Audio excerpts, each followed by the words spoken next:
Buen día, profesor. Esta es la sustentación de nuestro proyecto final del curso de análisis de algoritmo y estrategias de programación. Soy Diego Mauricio Zulca y tengo el gusto de iniciar con esta presentación. Nuestro informe tiene un objetivo claro: no solo es escribir código, sino comprender y comparar empíricamente la eficiencia de diferentes estrategias computacionales. En este proyecto hemos implementado y analizado 8 algoritmos clave que van desde la búsqueda secuencial y binaria, pasando por recursividad en las torres de Hanoi y Quicksort, hasta llegar a algoritmos de grafos como Dijkstra y problemas de backtracking como las 8 reinas. Para lograr esto utilizamos Python como lenguaje principal, también usamos el Visual Studio Code, utilizamos PCInt. A mí me corresponde explicar el algoritmo de búsqueda por fuerza bruta. La lógica es directa, consiste en recorrer un texto y buscar un patrón específico comparando carácter por carácter, uno a uno desde el inicio hasta el fin. Ahora pasamos al VS Code para explicar el algoritmo. Aquí tenemos la clase fuerza bruta.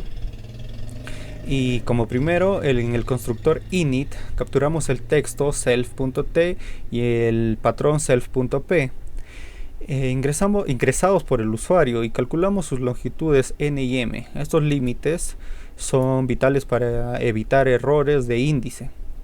El método fuerza bruta, obsérvese aquí este bucle for. El rango de búsqueda va desde 0 a n menos m más 1. ¿Pero por qué n menos m más 1? Porque matemáticamente no tiene sentido seguir buscando si el pedazo de texto que nos sobra es más pequeño que el patrón que queremos encontrar. Esto es una pequeña optimización en el recorrido. Ahora, dentro tenemos el bucle while. Aquí ocurre la magia, y incrementamos, y si coinciden, incrementamos j para verificar el siguiente carácter. Si j llega a ser igual a la longitud del patrón m, tenemos un match. Retornamos inmediatamente al índice. Retornamos a la posición donde se encontró. Y si el bucle principal termina sin éxito, pues no se encontró ninguna posición, retornamos a -1. Ahora, para procesar este resultado usamos el método salida. Este método actúa como un controlador. Captura el retorno de algoritmo en la variable pos y decide que mostrar al usuario si es diferente de -1, muestra la posición, y si es -1, conforma que no existe. Vamos a ejecutarlo. En el terminal ingresamos el texto: Cajamarca es un lugar hermoso para vivir. Ahora ingresamos el patrón, que es vivir, y el algoritmo procesa los índices, y aquí está el resultado. La subcadena vivir se encuentra en la posición 35. Esto nos confirma que la lógica de iteración y comparación funciona perfectamente. Que les habla es Maimaka Tapujima. A continuación voy a proseguir con la exposición tomando el punto de los algoritmos de las torres de Hanoi.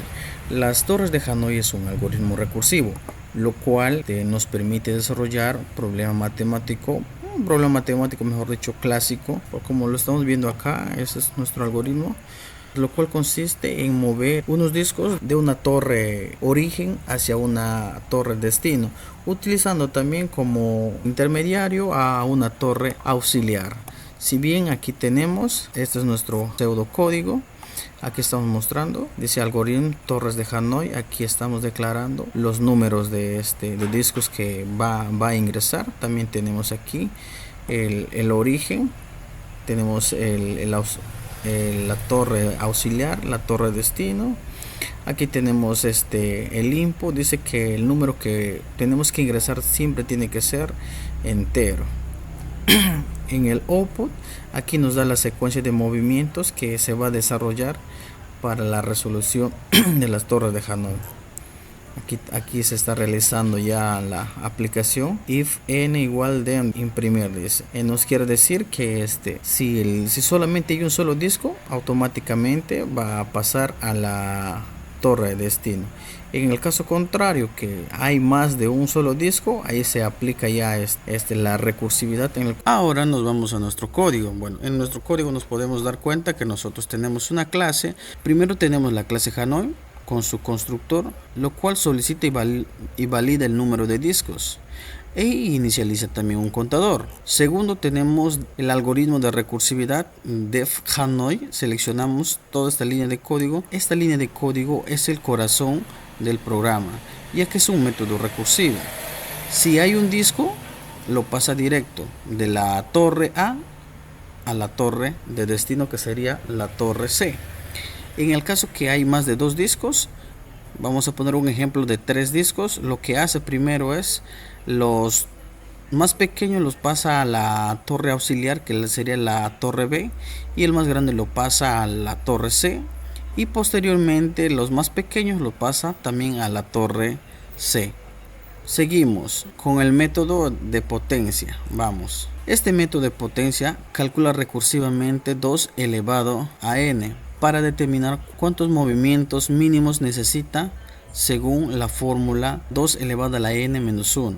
Y por último tenemos el método mostrar movimiento. Este método mostrar movimiento coordina todo, calcula los movimientos teóricos y ejecuta el programa. Las dos últimas líneas que dice object Hanoi, object.mostrar movimiento, lo que hacen es crear el objeto y le ejecutan todo el programa. El algoritmo recursivo de ordenamiento Quicksort. Este algoritmo es un método de ordenamiento que utiliza la estrategia de divide y vencerás como característica principal, y es uno de los algoritmos más eficientes en la práctica. Es recursivo y muy eficiente para grandes volúmenes de datos. Como funcionalidad ordena el arreglo dividiéndolo según un pivote elegido, como se muestra en esta figura. Tenemos el pivote que es 3, se subdivide en dos partes.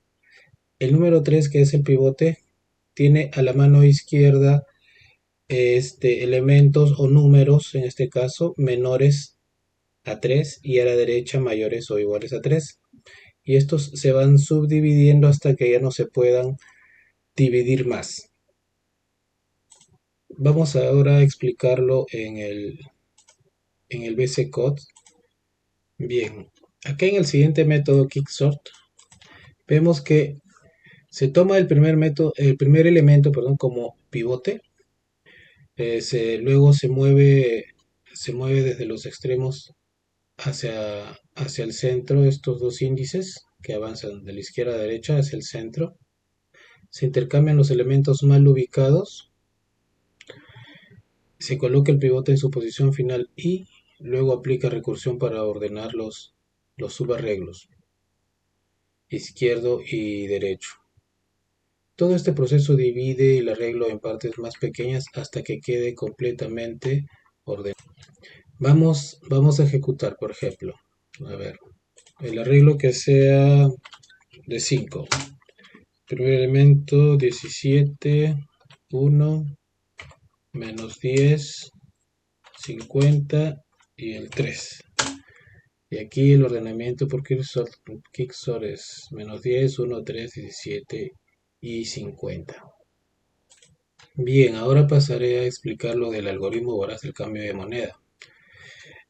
Selecciona siempre la moneda de mayor denominación disponible que no exceda el valor restante, de acuerdo con Klein Veritado de 2006. Este enfoque funciona de manera óptima para sistemas de monedas canónicos como el sistema monetario estadounidense, pero puede fallar en sistemas generales. Como características, utiliza una heurística voraz greedy, es muy eficiente y no siempre garantiza optimización para todos los sistemas de monedas. Su funcionalidad es minimizar la cantidad de monedas necesarias para dar un monto. Ahora veremos en código.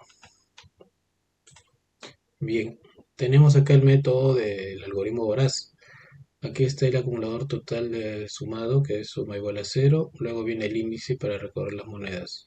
Mientras no alcancemos el monto, continuamos. Si podemos agregar la moneda sin pasarnos, realizamos este código. Luego sumamos la moneda, se incrementa el contador y pasamos a la siguiente denominación. Bueno, ahora vamos a ejecutarlo. A ver, vamos. La solución encontrada es para el monto de 7.34.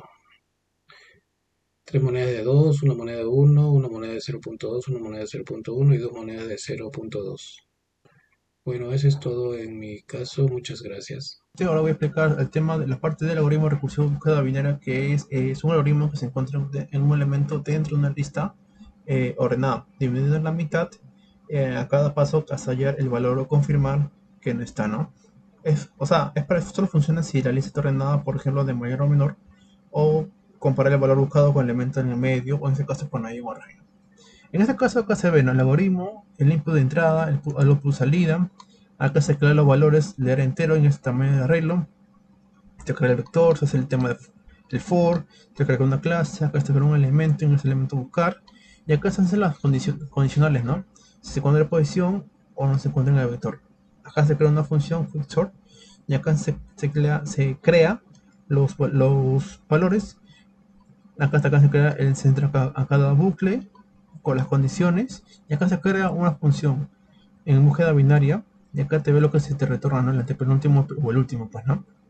Ahora, acá en el código, por lo que se ve, se explica que, bueno, búsqueda binaria, como se decía, el tamaño del arreglo, llena el vector de los datos y quién es el usuario, toma el primer elemento como pivote desde la izquierda a derecha, particiona el arreglo moviendo de I a J hasta que se cruzan. Entramos en bucle mientras los elementos sean menores igual pivote, retrocede mientras los elementos sean mayores al pivote, acá si no se cruzan, coloca el pivote en su posición correcta, entre otros. Acá si hay elementos, acá se crea la clase de definición búsqueda binaria. En caso que si los índices se cruzan, el elemento no está en el vector, se retorna, cálculo de índices centrales de rango actual. Acá se ven las condiciones centrales buscados, se busca el menor, se busca el mayor elemento. Acá en definición se suelta el elemento a buscar con una versión de entrada.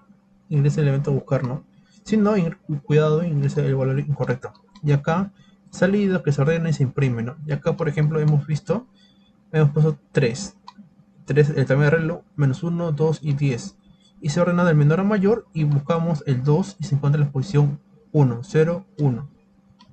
Ahora el otro sería el algoritmo dice que es para el camino más corto, que es el input que es el lista de aristas, donde cada aristas es el origen, destino y peso. Y claro, en este caso es el de un nodo de origen hasta todos los demás nodos de un grafo, con pesos no negativos, es decir, saber cuál es la ruta más barata o la más corta en puntos conectados, ¿no? Igual acá se ve el input de la salida. Se crea la lista dentro de un for each en cada uno de las aristas. Acá también se crean las variables con un for, un array y for each en el pseudocódigo. Y bueno, acá por lo que vemos se obtiene la ruta, ¿no? Ahora, acá se ve el algoritmo, se importa el módulo sys para elevar máximo entero, se importa funciones para trabajar con la prioridad. Se crea la clase nodo similar al tema del pseudocódigo, son que está en tema Python. Se varía. Acá entramos en un bucle, saca nodo con un menor costo, revisa todas las versiones de un nodo actual. Se imprime el camino más corto desde el origen y acá se crean las aristas. Y acá mismo se dice calcula el camino más corto desde cada nodo. Y acá cuando corremos, se ve los caminos, ¿no?, de las aristas. Y eso sería todo. Mi nombre es Nel Yactas y ahora voy a explicar lo que es el algoritmo de las 8 reinas. En este caso, este algoritmo busca lo que es ordenar 8 reinas en un tablero de ajedrez sin que ninguna pueda atacarse entre sí. Eso significa que no pueden coincidir ni en la misma fila, ni en la columna, ni en diagonal.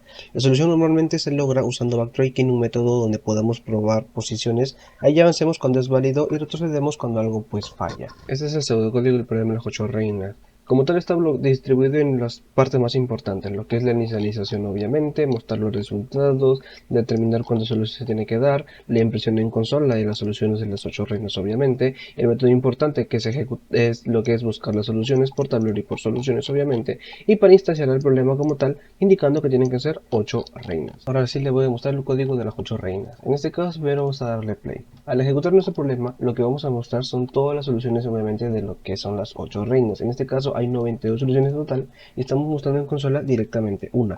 Ojo, eso está en la parte de acá abajo. Si usted quiere ver lo que son las 8 reinas, todos los movimientos, obviamente, simplemente en esta parte de línea del código va a descomentar esta parte y va a comentar la línea de código que ejecuta la parte de arriba.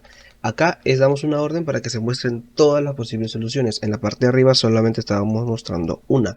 Al darle clic acá guardamos y le damos a play, se van a poder mostrar obviamente las 92 soluciones en consola.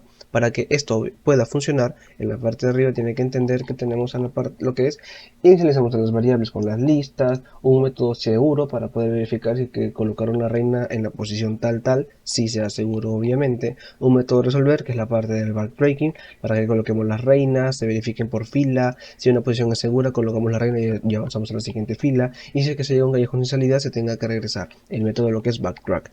También tenemos que imprimir el tablero obviamente, eso es lo que va dibujado acá dentro de consola, y por último lo que es ejecutamos el problema como tal, volvemos a jalar los métodos anteriores para que se puedan imprimir directamente en nuestra consola.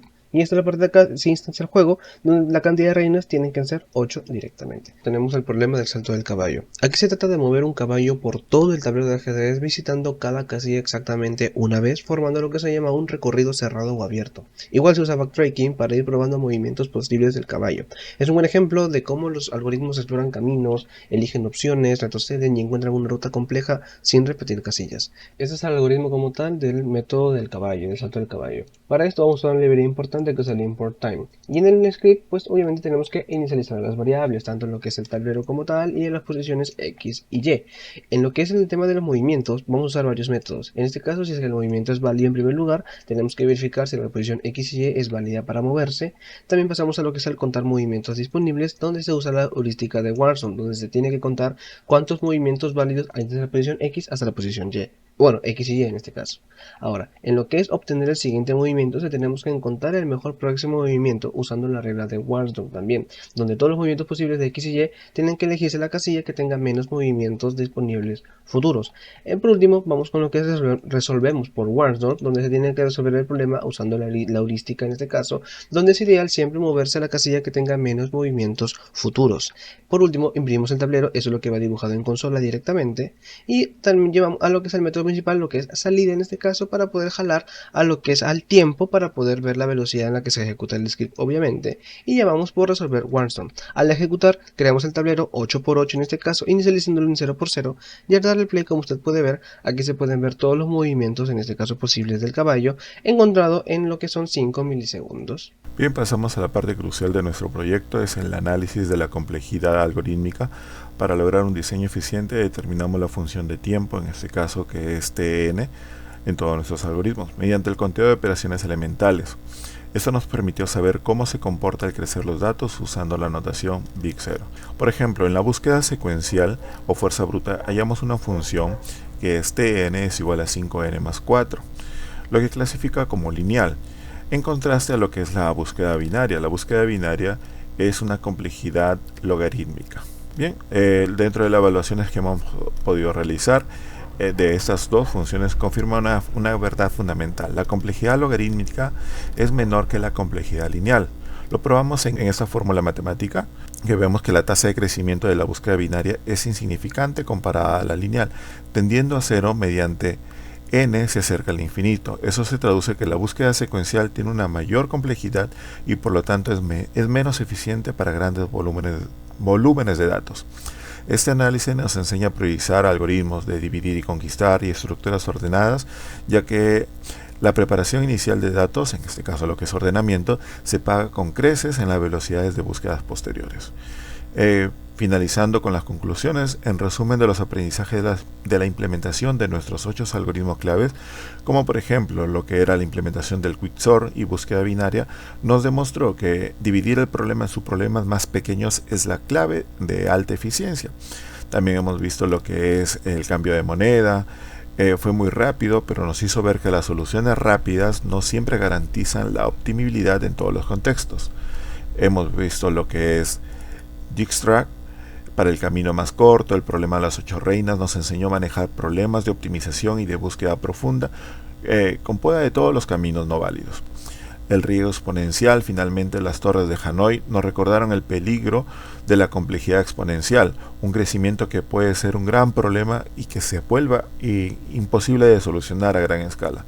En resumen, el proyecto cumplió exitosamente con el objetivo de comprender, implementar y evaluar estrategias algorítmicas fundamentales, proporcionándonos una base sólida para la toma de decisiones en el diseño de soluciones computacionales eficientes.